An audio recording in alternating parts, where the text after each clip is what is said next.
Word editing तुम्हाला माहिती आहे, टाईप करणे काहींना माहिती आहे, नाव वगैरे लिहिता येतात तुम्हाला, ठीक आहे, त्याचा कलर पण बदलता येते, ठीक आहे.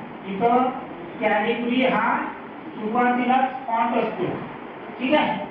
मग तुम्हाला याच्यामध्ये जर दुसरं निवडायचं आहे तर ते तुम्हाला बाकीचे निवडता येतात, खूप सारे असतात, ठीक आहे. जसं आता कॅटेगरीमध्ये नाव सांगा एखादा, कोणाचं नाव लिहू, ठीक आहे, बरोबर आहे. आता हे मी टाईप केलं काजल हरिदास रापंजी. याच्यामध्ये जर तुम्हाला याचा आकार मोठा करायचा आहे तर काय करायचं, पूर्ण सिलेक्ट करायचं. सिलेक्ट कसं करायचं, हा माऊसचा बटन आहे उजव्या बाजूची डाव्या बाजूची, याला दाबायचं ते होम मध्ये, ठीक आहे.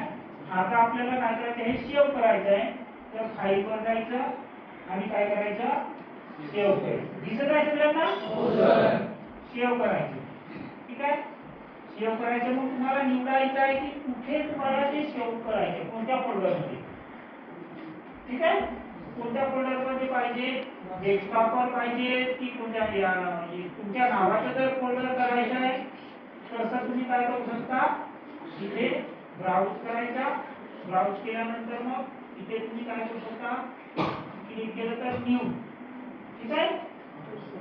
किंवा जर डेस्कटॉपवर करायचं आहे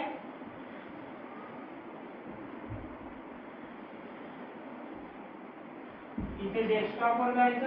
तुमच्या नावाचं तुम्हाला जर फोल्डर दुसरं बनवायचं आहे तर काय करायचं, उजव्या बाजूची माऊसची बटन दाबायची, ठीक आहे.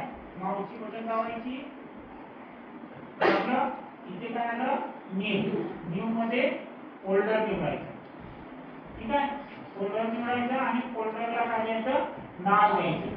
आता आपण काजलचं नाव लिहिलं होतं, बरोबर आहे. मी काजलच्या नावावर काय करतो, सेव्ह करतो पहिले, ठीक आहे.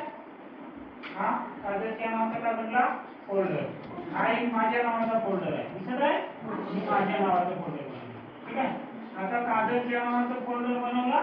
मग आता इथे काय करायचं, हे सेव्ह करायचं. तर याला पुन्हा काय करायचं, डबल क्लिक करायचं, ओपन करायचं, ठीक आहे.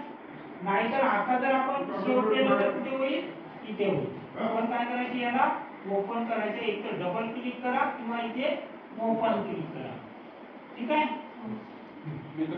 हो, आता हा हे बघा, इथे दिसते आपल्याला कोणता फोल्डर ओपन आहे.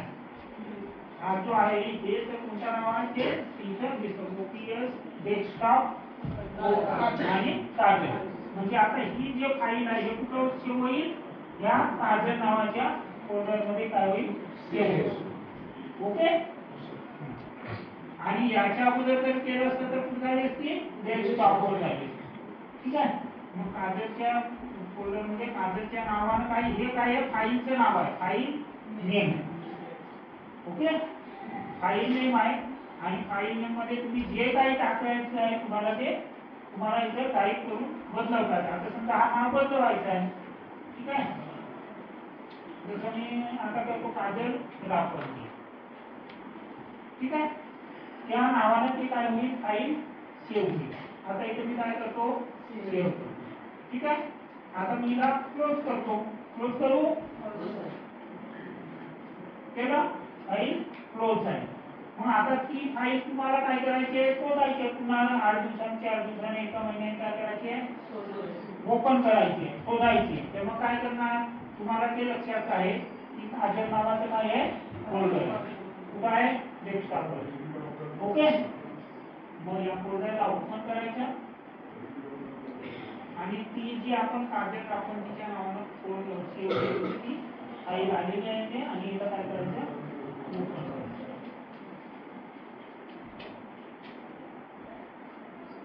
एवढंच आपण सेव्ह केला होता, त्याच्यामध्ये तुम्हाला काय ते चेंज करता आहे, ठीक आहे. इंग्रजीमध्ये टाईप करता येते सगळ्यांना, ठीक आहे. आता काहींना मराठीमध्ये जर टाईप करायचं आहे इथे, ठीक आहे, तर काय करायचं, आणि ते सिस्टम मी इथं टाकून ठेवली आहे, काय गुगल इनपुटची सिस्टम इथे टाकून ठेवली आहे, ते मराठीमध्ये टाईप होईल. हा इथे इंग्लिश दिसत आहे, याला क्लिक करायचा आणि